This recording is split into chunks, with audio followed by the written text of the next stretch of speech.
তারা এই জাতির জন্য ছিল ইনফ্লুয়েঞ্জা, তাদেরকে বিভিন্ন জায়গায় প্রমোট করা হয়েছে। সেই দেশে আসলে যুদ্ধ অপরাধীর বিচার হয়েছে, সেই দেশে এখন পর্যন্ত গণহত্যার বিচারটা হওয়ার ক্ষেত্রে আরো একটু কি ত্বরান্বিত হওয়া উচিত বলে আপনি মনে করেন? অবশ্যই ত্বরান্বিত হওয়া উচিত, এবং যারা বর্তমানে আছে এই জাতি। তারপর আরেকটা ইন্টারেস্টিং জিনিস খেয়াল করে দেখেছেন, জাস্ট একটা মাস পার হলো শেখ হাসিনা পালিয়ে যাওয়ার পরে, এই টাইমে নানা বিভক্তির আলাপ নিয়ে অনলাইনে দেখবেন সরগরম অবস্থা। আমাদের জাতির ঐক্যটা যে জায়গায় এসেছিল, যে একটা ফ্যাসিস্ট বিরোধী রেজিমের বিরুদ্ধে সবাই কিন্তু দল মত নির্বিশেষে এক জায়গায় এসেছিল। এই জায়গায় আসার পরে আমাদের পবিত্র দায়িত্ব ছিল শেখ হাসিনার বিগত দিনের স্বৈরাচারী রেজিমে এই যে যত গুম খুম হত্যা যা যা করেছে, এইটার বিচার নিশ্চিত না হওয়া পর্যন্ত এই বিভিন্ন দলীয় স্বার্থ, বিভিন্ন স্বার্থ, এইগুলা নিয়ে কারো ফোকাস করা উচিত ছিল না। আনফর্চুনেটলি সেটা হচ্ছে। এবং আমার কাছে মনে হয় সেই লগি বৈঠা আন্দোলন, শাপলা চত্বরের গণহত্যা, লগি বৈঠা আন্দোলন যেটা ছিল 2006 সালে, মানুষকে মেরে তার উপরে নৃত্য করেছে আওয়ামী লীগের নেতারা। পিলখানার কথা আপনাদের মনে থাকার কথা, সাগররুনির কথা আপনাদের মনে থাকার কথা। তারপরে বিভিন্ন ইলেকশনকে কেন্দ্র করে যে পরিমাণ গুম খুন তারা চালিয়েছে, একই সাথে 2024 সালের এই গণহত্যা, এই প্রত্যেকটা জিনিসের বিচার করা হয় নাই। অনেক হাসপাতালে এখনো অনেক রোগী কাতরাচ্ছে, তাদের প্রপার ট্রিটমেন্টের ব্যবস্থা করা হয় নাই। কারোকে যদি উন্নত চিকিৎসার জন্য বিদেশে পাঠানো হয়, এগুলো কিন্তু ফার্স্ট প্রায়োরিটি দিয়ে দেখাটা উচিত ছিল। অনেকেই এই ব্যাপারগুলো হয়তো বা স্বীকার করে না বা বলতে চায় না। আমার কথা কি জানেন, প্রত্যেকটা রাজনৈতিক স্বার্থ এবং সব কিছু হওয়া উচিত ছিল সেকেন্ডারি প্রায়োরিটি। প্রথম প্রায়োরিটি হওয়া উচিত ছিল যারা এই আন্দোলনে বিভিন্নভাবে ক্ষতিগ্রস্ত হয়েছে, হাসপাতালে কাতরাচ্ছে, অথবা যারা মারা গেছে, এই পরিবারগুলোকে সাপোর্ট দেয়া, যারা আহত হয়েছে তাদেরকে প্রপার ট্রিটমেন্টের ব্যবস্থা করা, এবং যারা যারা এই ফ্যাসিস্ট রেজিমের হয়ে যাদের হাতে রক্তের দাগ লেগে আছে তাদেরকে প্রপার বিচারের আওতায় নিয়ে আসা, এইটা ছিল ফার্স্ট কাজ। বিভিন্ন সরকারি এবং বেসরকারি প্রতিষ্ঠানগুলো কিন্তু এই যে যারা আহত ছাত্র আন্দোলনে তাদেরকে সাহায্য করতে এগিয়ে আসছে। রিসেন্টলি আমি যতটুকু জানি যে একটা বেসরকারি ব্যাংক 50 লক্ষ টাকা শুধু আহত ছাত্রদের চিকিৎসার জন্য ব্যয় করেছে। এই বিষয়গুলো কিভাবে দেখছেন আপনি? বাংলাদেশে আসলে সুযোগ সন্ধানী লোক তো ডানে বামে সবসময় বসে থাকে। এনআরবিসি ব্যাংক, এটা নিয়ে কিন্তু আমি নিজেই কথা বলেছি, তদন্ত করেছি একটু। এনআরবিসি ব্যাংকের যিনি চেয়ারম্যান আছেন, তিনি এই আহত শিক্ষার্থীদের সেবা করার জন্য 50 লক্ষ টাকা তাদের ফান্ড থেকে দান করেছে, রাইট? সো এই যে তারা দানটা করলো, এইটার একটা পয়েন্ট আছে যেটা অনেকে মিস করে যাচ্ছেন। সিএসআর ফান্ড থেকে দান করেছে, কিন্তু সে যে আরো কয়েক শত শত কোটি টাকা সে লোপাট করেছে, সে বিদেশে পাচার করেছে, সে শেখ হাসিনা রেজিমের সরাসরি সমর্থক হিসেবে কাজ করেছে। এই কাজটা সে কিন্তু ধামাচাপা দেওয়ার চেষ্টা করছে। মানে এই জায়গায় এসে 50 লক্ষ টাকা দিয়ে সে শত শত কোটি টাকার অনাচারকে ঢেকে তার রূপটাকে বদলে দেওয়ার চেষ্টা করছে। সৃষ্টিকর্তাও নাকি ভুল করলে মাফ করে দেয় সৈয়দ আব্দুল্লাহ। তো সেক্ষেত্রে যেই মানুষগুলো আসলে এই যে বিপক্ষ মতাদর্শী যে মানুষগুলো, সেই মানুষগুলো যখন আসলে এখন ছাত্র আন্দোলনের সাথে একত্রতা প্রকাশ করছে, তারপর হচ্ছে মানুষকে সহযোগিতা করার চেষ্টা করছে, সমাজ সেবামূলক কর্মকাণ্ড করার চেষ্টা করছে, এই মানুষগুলোকে আমাদের কি আসলে অ্যাকসেপ্ট করা উচিত, নাকি এই মানুষগুলোকে আসলে দূরে সরিয়ে তাদেরকে তোমরা বিপক্ষ পার্টি, তোমরা চলে যাও, তোমাদের সাথে কথা নেই, তাহলে আসলে শত্রুর সংখ্যা কি আরো বাড়বে না? আপনার কি মনে হয়? আমার কাছে যেটা মনে হয়, এই আন্দোলনের পরে একটা জায়গাতে কিন্তু আমরা প্রত্যেকেই কথা বলেছি যে সারা দেশের ভিতরে একটা ঐক্য প্রতিষ্ঠার জন্য, ঐক্যটার ভেতরে একটা কথা আছে। ধরেন এই ব্যাপারটা নিয়ে আমি যদি বলি যে আমি সবাইকে মাফ করে দিচ্ছি, এই কথাটা আমি বলার জন্য পুরোপুরি এনটাইটেলড না। আবু সাইদ যে মারা গেল রংপুরে, পুলিশের ডিরেক্ট গুলিতে বুকটা পেতে দিল, এই ধরনের ঘটনা সারা পৃথিবীতে বিরলতম ঘটনা। এবং আমি তো চাই ওই 16 জুলাই দিনটাকে আবু সাইদ দিবস হিসেবে ঘোষণা যাতে করা হয় রাষ্ট্রীয়ভাবে। তো আবু সাইদের পরিবারের কি দুর্দশা, তার যারা ভাই বোন ছিল তাদের কথা আপনি শুনেছেন মিডিয়াতে, তার মায়ের কান্নার কথাটা শুনেছেন, এবং ওই কান্না মুছে দিয়ে প্রাইম মিনিস্টারের অফিসে শেখ হাসিনা নিয়ে এসে কি নাটকটা তাদের পর্দে চালালো, এই যে প্রহসনটা চালালো, তাদের মনে যে দাউ দাউ করে আগুনটা জ্বলছে, সে ক্ষমা করে দিবে কি না তার কাছে গিয়ে জিজ্ঞাসা করেছেন? সো আমি চাই কি জানেন, অনেক নির্বিষ মানুষ ছিল যারা ঠিক আছে ওই টাইমেও চাকরি বাকরি করেছে, সবকিছু করেছে, তারা রক্তের খেলায় বা নেশায় মেতে ওঠে নাই। এই ধরনের মানুষ যারা আছে তারা যদি মনে করে কালেকটিভ স্বার্থে সবার একসাথে কাজ করা উচিত, অবশ্যই সবাইকে নিয়েই দেশ গঠনের কাজ করতে হয়। কিন্তু যাদের হাতে সরাসরি রক্তের দাগ লেগে আছে তাদের তো বিচারের আওতায় নিয়ে আসতে হবে। তাদেরকে বিচারের আওতায় না নিয়ে এসে আপনি যদি মনে করেন তাদেরকে স্পেস দিবেন, তারা কি সুযোগ সন্ধানী না? আমি চাই দেশের সবাই একসাথেই কাজ করুক, বিভক্তির রাজনীতি ভুলে, কিন্তু যারা অপকর্ম করেছে তাদের শাস্তি হওয়াটা জরুরি, এবং যারা দালালিপনা করেছে তারা যাতে আবার সুযোগ সন্ধানের মতো মূল স্রোতে না মিশে যেতে পারে। তাদের প্রত্যেকের অপকর্ম যা যা ছিল, আপনি ওই যে একটা ভাবনার কথা বললেন অভিনেত্রী, সে বিগত দিনগুলোতে আওয়ামী লীগের ইলেকশন ক্যাম্পেইন করেছে, আমার কাছে প্রমাণ আছে। শেখ হাসিনার সে ক্যাম্পেইন করে বেরিয়েছে, কিন্তু রিসেন্টলি কিন্তু দেখা যাচ্ছে সে আবু সাইদের ছবি এঁকেছে। আবু সাইদের ছবিটা যখন এঁকেছে এই ব্যাপারটা তার একটা আইওয়াশ, সে ওই আলো আসবেই গ্রুপের ভেতরেও ছিল, এবং তার বিগত দিনের কাজ পুরাটা স্বৈরাচারী রেজিমের সাথে অ্যালাইন্ড। সে একটা ছবি একেই যদি বলে যে সব দায় দায়িত্ব শেষ, সে বিগত স্বৈরাচারের আমলে প্রত্যেকটা জায়গায় সে বেনিফিট নিয়েছে। এমনকি সে যে অনেক ভালো অভিনয় করে তাও না, ওই জায়গা থেকে কিভাবে সে প্রচারণায় উঠে যায়। আর একটা গুরুত্বপূর্ণ কথা বলি, আপনারা মিডিয়ার মানুষ খুব ভালো বুঝতে পারবেন। সে যে কান চলচ্চিত্র উৎসব যেটা হয় সেই জায়গায় যে গিয়েছিল, সে নিজের টাকা খরচ করে প্রাইভেট স্পেয়ার থেকে গিয়েছে, রাইট? আপনি একটু তদন্ত করে দেখতে পারেন, এরকম যে কেউই যাইতে পারে বিভিন্ন জায়গা থেকে। কিন্তু যাওয়ার পরে তারা কি করে জানেন? মিডিয়াকে নিজেরাই বরং টাকা দিয়ে কিছু ভাড়াটে সাংবাদিক জোগাড় করে সেটাকে এমনভাবে প্রচার চালায় যেন এটা তার অভিনয়ের জোরেই তারা ওই জায়গাতে গিয়েছে, এবং দেখবেন প্রচুর প্রচারণা চালিয়েছে। এবং বিগত স্বৈরাচারের সে একজন একনিষ্ঠ সমর্থক। সে যদি এখন হঠাৎ করে এসে তার পুরো রিমোর্স বোধটা না থাকে, সে যেসব অপকর্ম করেছে সেগুলো যদি স্বীকার না করে, তার তো এই প্রশ্নের জবাব দেওয়া উচিত যে সে শেখ হাসিনার যে ইলেকশন ক্যাম্পেইন করেছিল, আপনি প্রমাণ দেখতে চাইলে আমি দেখাতে পারি। সে যে করলো, কেন করেছিল, এই পুরো ব্যাপারটা নিয়ে সে জাতির কাছে কি ক্ষমা প্রার্থনা করেছে? সে কোনো কিছু না করে হঠাৎ করেই ডান থেকে বামে এসে যে ও আমি তো খুব ভালো মানুষ, কিছু বুঝি নাই, এই ভাবটা দেখাবে। তখন মনে করতে হবে এই মানুষগুলা হইল ওই ব্যারিস্টার সুমন টাইপ মানুষ।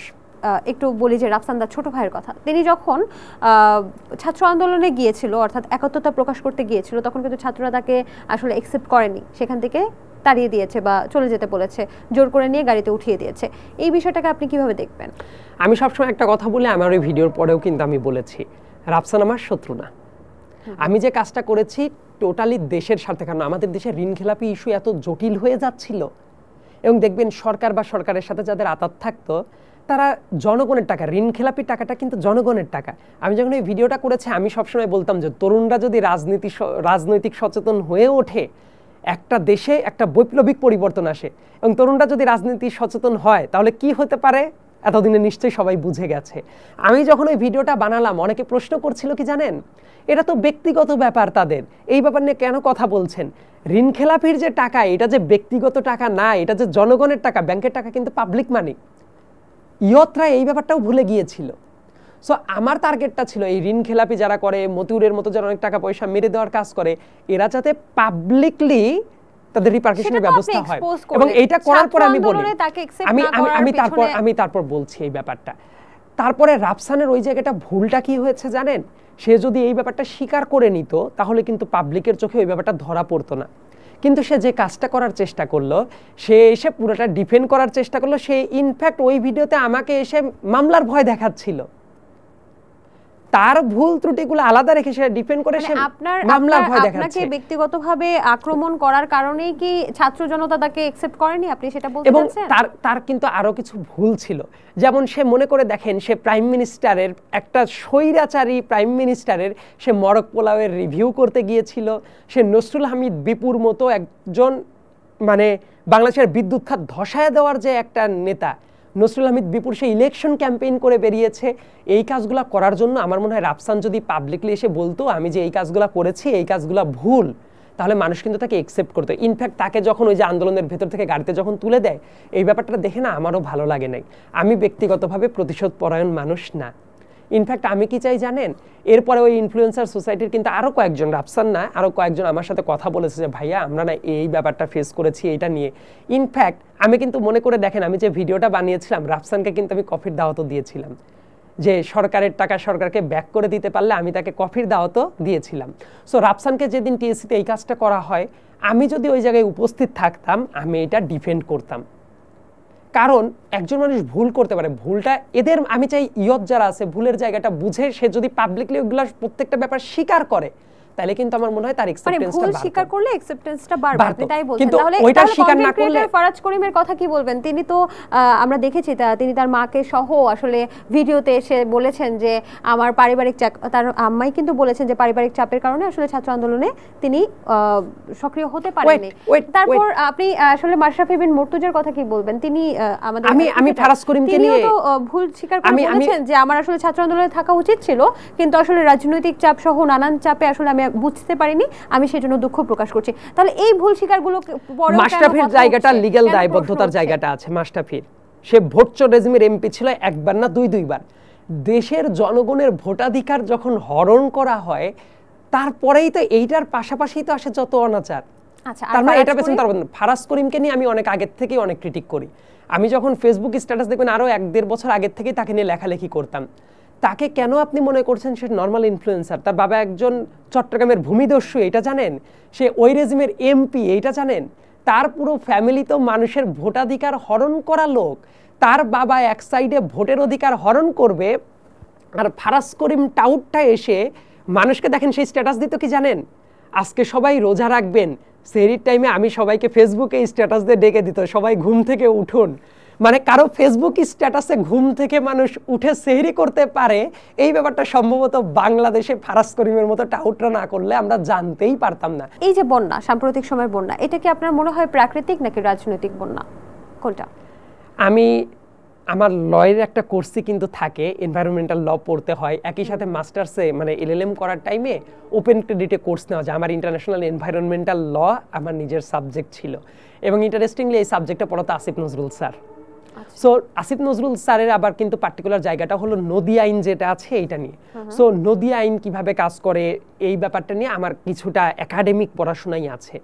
সো এই বন্যায় যেমন প্রাকৃতিক ব্যাপারটাও ছিল, অ্যাট দ্য সেম টাইম আমাদের নদী ব্যবস্থাপনা নিয়ে আমাদের পাশের দেশটা যে ধরনের অনাচার চলে চুক্তির দিক থেকে, এবং যেভাবে আমাদের পর কন্ট্রোলিং মেকানিজম চালায়, আমাদের দেশের কূটনীতিটা বিগত 15-16 বছরে যে নতজানু অবস্থায় ছিল, তাতে করে এই বন্যাটাকে আমি পিওরলি প্রাকৃতিক বন্যা বলি না, এই বন্যাটাকে আমি বলি রাজনৈতিক বন্যা হিসেবেও আমি এইটাকে কোট করতে চাই। আপনি যে পানি বন্টন চুক্তির কথা বললেন, এই যে পানি বন্টন চুক্তিটা আমাদের পার্শ্ববর্তী দেশ ভারতের সাথে আমরা কিভাবে আসলে বাধ্য করতে পারি যে এটা হওয়ার জন্য যেন এটা ত্বরান্বিত হয়? কারণ এই চুক্তিটা থাকলে কিন্তু এই যে এইভাবে অবাধে যখন তখন পূর্ব সতর্কতা ছাড়া বাঁধ খুলে দেয়া এই বিষয়গুলো হতো না, তাই না?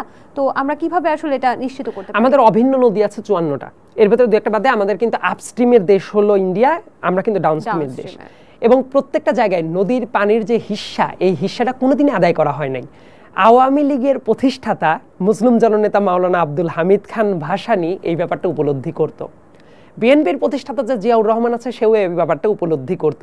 মনে আছে মাওলানা আব্দুল হামিদ খান ভাসানী তার মৃত্যুর দ্বার প্রান্তে দাঁড়িয়ে একেবারে চূড়ান্ত বৃদ্ধ বয়সে গিয়ে উনি কিন্তু ফারাক্কা লং মার্চের নেতৃত্ব দিয়েছিল।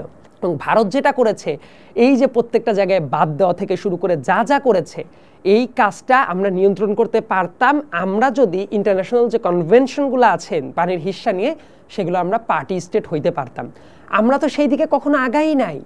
এবং ওই যে চুক্তিগুলো করা হয়, এই চুক্তিগুলো কতটা ডিসক্রিমিনেটরি ছিল এই ব্যাপারগুলো পাবলিক স্পেয়ারে কখনো আলোচনাও হয় নাই। এখন এটা সমাধানটা কি? আমরা পানি বন্টন চুক্তিটা কিভাবে করতে পারি পার্শ্ববর্তী দেশ ভারতের সাথে? এটা কিন্তু একটা চুক্তি না, অনেকগুলা চুক্তি আছে এবং অনেকগুলা মানে মিউচুয়াল নেগোসিয়েশনেরও ব্যাপার আছে। সো আমি কি চাই জানেন, বাংলাদেশের পররাষ্ট্রনীতি এমন হোক তাদেরকে দায়বদ্ধতার আন্ডারে নিয়ে আসতে হবে।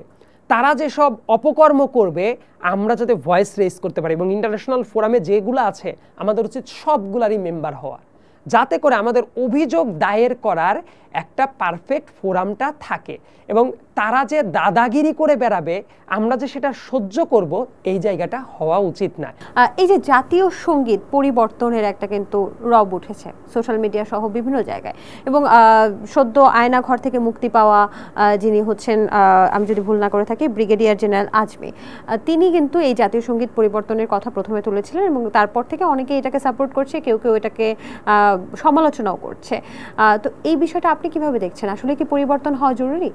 এই মুহূর্তে এই আলোচনাটা ওঠার মিনিংটা হলো আমরা মূল জায়গার ফোকাসটা হারিয়ে ভিন্ন জিনিস নিয়ে অনেক সময় নষ্ট করছি।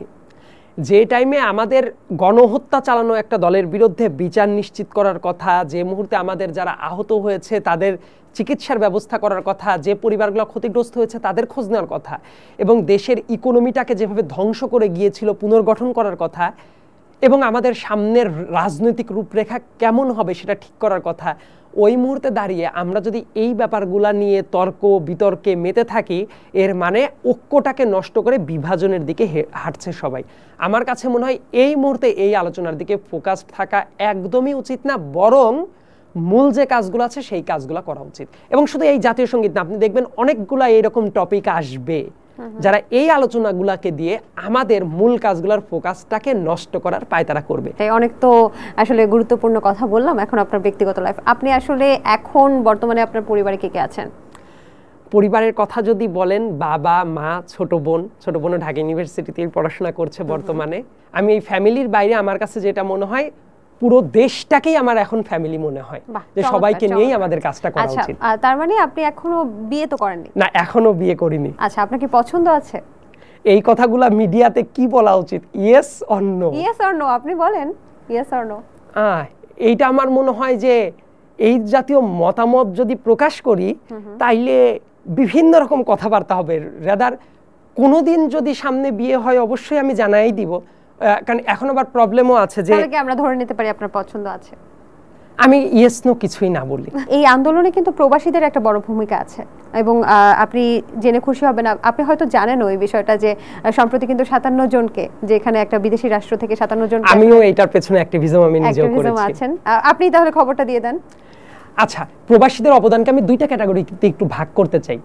প্রবাসীদের ভেতরে বাংলাদেশে দেখবেন প্রবাসীদের ভেতরে একটা আছে ওয়ার্কার হিসেবে মিডল ইস্ট কেন্দ্রিক দেশগুলোতে যায়, আর একটা আছে পড়াশোনা এবং অন্য পারপাসে ইউরোপ আমেরিকার দেশগুলোর দিকে তারা যায়। এবং দুইটা সেক্টরই এত চমৎকারভাবে তারা কন্ট্রিবিউট করেছে, তাদের অবদানকে যদি অস্বীকার করি তাহলে এটা খুবই অকৃতজ্ঞতা হয়ে যাবে। কারণ যারা প্রবাসী ভাইরা ছিলেন তারা কিন্তু একটা বিশাল বড় অবদান রেখেছেন। তারা রেমিটেন্স পাঠানো যখন বন্ধ করে দিল, আর সবসময় একটা জিনিস মনে রাখবেন, যে রাজার করি নাই সেই রাজার রাজত্ব নাই। এন্টার জুলাই মাসে রেমিটেন্স যখন শাটডাউন হয়ে গেল, এটা কিন্তু সরকারের জন্য বিশাল বড় একটা ধাক্কা ছিল। যদি তারা এটা ধরে রাখতে থাকতো, এই সরকার ইকোনমিক্যালি কিন্তু ফল করার একটা স্পেস তারা তৈরি করে দিত। সো আমাদের এই রেমিটেন্স যোদ্ধা যে ভাইয়েরা আছেন, তাদেরকে আমার জায়গা থেকে আমি সবসময় বলবো বিগ স্যালুট টু দেম। কারণ তারা যদি এই কাজটা না, দেখেন তারা কিন্তু রাজনীতি অনেক ক্ষেত্রে বুঝে না, এত পলিসি মেকিং বুঝে না, তারা এই কাজটা করার জন্য তারা চাকরি হারিয়েছে, 8 থেকে 10 বছর করে কারাগারে চলে গেছে। তাদের ফ্যামিলি মেম্বাররা আমার সাথেও যোগাযোগ করেছে যে ভাইয়া এই ব্যাপারে কথা বলা যায় কিনা। আপনি কি দেখেছেন যে বাংলাদেশি মানুষ কতটা সহজ সরল? সৌদি আরবে, আমি যদি ভুল না করে থাকি, তাই না? সেখানে সংযুক্ত আরব আমিরাতে, সৌদিতেও কিছু হয়েছে, মালদ্বীপে কিছু এই ধরনের কাজ হয়েছে। তার মধ্যে সংযুক্ত আরব আমিরাতে যেটা হয়েছে যে 57 জন, সংখ্যাটা 57 জন মানুষ হচ্ছে একটা জায়গায় গেদারিং করে আসলে আন্দোলন করছিল, যখন ছাত্রদের উপর নির্মমভাবে অত্যাচার চালানো হচ্ছিল এবং নির্বিচারে গুলি চালানো হচ্ছিল। সেই সময়টা কিন্তু আমাদের ইন্টারনেটটা বন্ধ ছিল এবং তারা আসলে সেখানে থেকে কিন্তু মানে নিতে পারছিল না আর কি। তারপর তারা হচ্ছে সেখানে আন্দোলনে এবং এই জায়গায় আরেকটা বড় প্রেক্ষাপট আছে, এই দেশগুলোতে আপনি জানেন এই ধরনের সমাবেশ করা যায় না, রাস্তায় নামা যায় না, আইনগতভাবে নিষিদ্ধ। কিন্তু তারা কোনো কিছু চিন্তা ভাবনা না করে, তাদের ফ্যামিলির কথা চিন্তা ভাবনা না করে, কারণ জানেন এই শ্রমিক ভাইদের প্রতি কি পরিমাণ অনাচারটা করা হয়। তারা প্রত্যেকটা পদে পদে যে কত হেনস্থার শিকার হয়, এয়ারপোর্ট থেকে শুরু করে প্রত্যেকটা জায়গায় তাদের পাঠানো রেমিটেন্সের টাকায় আমার দেশের ইকোনমি চলে, অথচ তাদেরকে কি পরিমাণ হেনস্থা করা হয়েছে। তারা তাদের ফ্যামিলিতে যদি 1 মাস টাকা না পাঠাইতে পারে, তাদের অসুস্থ বাবা মায়ের হয়তো বা চিকিৎসা চলবে না, তাদের সন্তানের স্কুলের খরচ চলবে না, তাদের ফ্যামিলি চলবে না। তারা কোনো কিছুর দিকে না তাকিয়ে আমাদের জন্য ওই ভিন দেশের প্রবাসে তারা দাঁড়িয়ে গেছে। ইউরোপ আমেরিকার অনেক স্টুডেন্ট যারা পড়াশোনা করতে গেছে বাংলাদেশ থেকে, তারা কিন্তু মানববন্ধন করেছে বিভিন্ন দেশের দূতাবাসের সামনে বিভিন্ন জায়গা থেকে। এইটা কিন্তু বড় ধরনের একটা ট্র্যাকশন নিয়ে এসেছে। তারা কিন্তু লেখালেখির মাধ্যমে, অ্যাক্টিভিজমের মাধ্যমে দাঁড়িয়ে গেছে। ইভেন যেহেতু এই আন্দোলনে প্রথম থেকে আমি ওতপ্রোতভাবে জড়িত ছিলাম, বিদেশে যেসব শিক্ষিত কমিউনিটি আছে তারা কিন্তু সরাসরি আমাদের সাথে যোগাযোগ রাখতো। তারা একটা ইউরোপ এবং আমেরিকা সেন্ট্রিক বড় একটা কমিউনিটি তারা দাঁড় করিয়ে ফেলেছিল, যে এই আন্দোলনে যারা আহত হবে তাদেরকে চিকিৎসা যাতে করানো যায়, তারা জনমত গঠনের জন্য কাজ করছিল। এবং বাংলাদেশের বহু মানুষ আছে ইন্টেলেকচুয়াল জায়গা থেকেও এই আন্দোলনে বয়ান তৈরিরও কাজ করেছে। দেখবেন বাইরে থেকে খেলোয়াড়রা যখন আসে কোনো কিছু জয় করে তাদেরকে সেলিব্রেশন দেওয়া হয়। সো আমি চাই এই যে মানুষগুলো যখন আসবে তাদেরকে এই ধরনের সেলিব্রেশনটা দেওয়া উচিত। We really owe to them. যে সুখবরটা দিতে চাচ্ছিলাম যে এই যে সংযুক্ত আরব আমিরাতে যে 57 জনকে আসলে জেলে নেওয়া হয়েছিল এবং দ্বন্দ্বে কিন্তু সাজা দেওয়া হয়েছিল, তাদেরকে কিন্তু মুক্ত করা হয়েছে। সেটা অন্তর্বর্তীকালীন সরকার থেকে সম্ভবত যোগাযোগ করা হয়েছে। যোগাযোগ শুধু করেনি, আমি যদি এইটা বলি, it's only possible only for doctor Mohammad Yunus. এবং ডক্টর মোহাম্মদ ইউনূসের যে বহির্বিশ্বে একটা বড় ধরনের অ্যাকসেপ্টেন্স আছে সেটা তো জানেন। যখন 5 তারিখের পর থেকে এই পরিবারের অনেক লোক কিন্তু আমার সাথে যোগাযোগ করেছে, আমরা এটা নিয়ে সোশ্যাল অ্যাওয়ারনেস তৈরি করার চেষ্টা করেছি, অ্যাক্টিভিজম করেছে এবং তারা বিভিন্ন জায়গায় কথা বলেছে। এবং ডক্টর মোহাম্মদ ইউনূস সরাসরি যোগাযোগ করার কারণে কাতারে যে আমির আছে তারা কিন্তু এই ব্যাপারটা, মানে এই রিকোয়েস্টটা অ্যাকসেপ্ট করে তাদেরকে এত সাজা হয়ে যাওয়ার পরেও তাদেরকে কিন্তু মুক্তি দিয়ে দিচ্ছে এবং ইট হ্যাপেন্ড। সো এটা এই সরকারের একটা কূটনৈতিক সফলতা। ক্যাম্পাসে ছাত্র রাজনীতি থাকবে কি থাকবে না? যে রাজনীতি চলে এইটাই যদি চলতে থাকে, এই ছাত্র রাজনীতির কোনোই দরকার নাই। কিন্তু যদি কিছু পলিসি রিফর্ম করা যায়, এটা নিয়ে আমার একটা বিস্তারিত ভিডিও ডিবেটে আছে, সেটা অনলাইনে পাবেন। সো ওই জায়গায় বিস্তারিত আমি বলে দিয়েছি যে হল কেন্দ্রিক রাজনীতি বন্ধ করা যায়, অনুষদ কেন্দ্রিক রাজনীতি বন্ধ করা যায়, লেজুর ভিত্তিক রাজনীতি বন্ধ করা যায় এবং ক্যাম্পাস কেন্দ্রিক এই তোষামোদীর রাজনীতি পিওরলি বন্ধ করে যদি ছাত্ররা নিজ গরজে ক্যাম্পাসের ভেতরে না অরিজিনাল দলের পলিটিক্সে অংশগ্রহণ করে, অফিস স্ট্রাকচারে মানে ইন্টার্ন হিসেবে বহির্বিশ্বে যেটা আছে সেটা চাইলে কেউ করতে পারে। কিন্তু তার আগে ওই যে শর্তগুলো আছে এইগুলা নিশ্চিত করতে হবে। ডাকসু ইলেকশন নিশ্চিত করতে হবে। প্রত্যেকটা হল সংসদের যে নির্বাচনগুলো হয় এগুলো প্যানেল ভিত্তিক না, রাজনৈতিক দল কেন্দ্রিক না, এটা স্বকীয়ভাবেই হওয়া উচিত। এই কাজগুলো যদি হয় তাহলে থাকতে পারে, কিন্তু বর্তমানে যেভাবে চলছে এটা যদি হয় কোনো রাজনীতির দরকার নেই। আমরা কিন্তু অনেক বিষয় নিয়ে আসলে কথা বলেছি, বললাম যে এই সময় সংক্ষিপ্ততার মধ্যে আরো বিষয়গুলো আমরা টেনে আনতে পারতাম, কিন্তু সম্ভব হচ্ছে না। আপনাকে বিদায় জানাতে হচ্ছে একদম শেষ মুহূর্তে। বর্তমান অন্তর্বর্তীকালীন যে সরকার, ঠিক কতদিন এই সরকারকে আপনি চান এবং আপনি কি এই সরকারের উপর আস্থা রাখছেন কিনা সেটা একটু বলতেন। এই সরকারের পর শুধু আমার একার কথা না, সারা দেশের মানুষেরই আস্থাটা রাখা উচিত, কারণ প্রাতিষ্ঠানিক কিছু পরিবর্তনের দরকার। একটা দেশকে যদি সত্যিকার অর্থে চেঞ্জ করতে হয়, আপনার এটা বিশ্বাস রাখতেই হবে রাজনৈতিক দলগুলাই এই চেঞ্জটা করতে পারে। কিন্তু রাজনৈতিক দলগুলা চেঞ্জ করার যে স্ট্রাকচার, সেই স্ট্রাকচারই তো নাই। বিগত 15 বছরে সব ভেঙে চুরে সারখার করে দেওয়া হয়েছে। সো দেশের প্রাতিষ্ঠানিক ডেমোক্রেসিটা ব্যাক করানোর জন্য এই সরকারের কাজ করতেই হবে, যাতে করে পরবর্তীতে যারা সরকার হিসেবে আসবে আর একটা শেখ হাসিনা তৈরির মেকানিজমে তারা যাতে সেই সুযোগটাই না পায়। ধরেন ইলেকশন কমিশন যদি শক্তিশালী থাকে, দেশের নিরাপত্তার সাথে জড়িত যারা পুলিশ থেকে শুরু করে সশস্ত্র বাহিনী থেকে যারা আছে তারা যদি প্রত্যেকে সক্রিয় ভূমিকা রাখতে পারে, দেশের দুদক বলেন, মানবাধিকার কমিশন বলেন, তারা যাতে চেক অ্যান্ড ব্যালেন্সের ভেতরে থাকতে পারে, প্রত্যেকটা প্রতিষ্ঠান যদি শক্তভাবে দাঁড়াতে পারে, ইনক্লুডিং মিডিয়ার কাজ যদি মিডিয়া করতে পারে স্বাধীনভাবে, আমি চাই প্রত্যেকটা প্রতিষ্ঠান তারা প্রাতিষ্ঠানিক ডেমোক্রেসির আওতায় চলে যাক এবং রাজনৈতিক দলগুলোও রিফরমেশন হোক, যাতে করে সামনের বাংলাদেশে আরেকটা শেখ হাসিনা তৈরি না হয়। এবং এইটা করার জন্য যে সংস্কারের সময়টা দরকার সেটাই অন্তর্বর্তীকালীন সরকারের থাকা উচিত। একই সাথে রাজনৈতিক দলও নিজেদেরকে কিভাবে সংস্কার করে আসবে তাদেরও সেই রোডম্যাপটার দরকার আছে। আচ্ছা, আপনাকে অসংখ্য ধন্যবাদ আমাদেরকে এত সময় দেওয়ার জন্য। আপনি ভালো থাকবেন। ধন্যবাদ।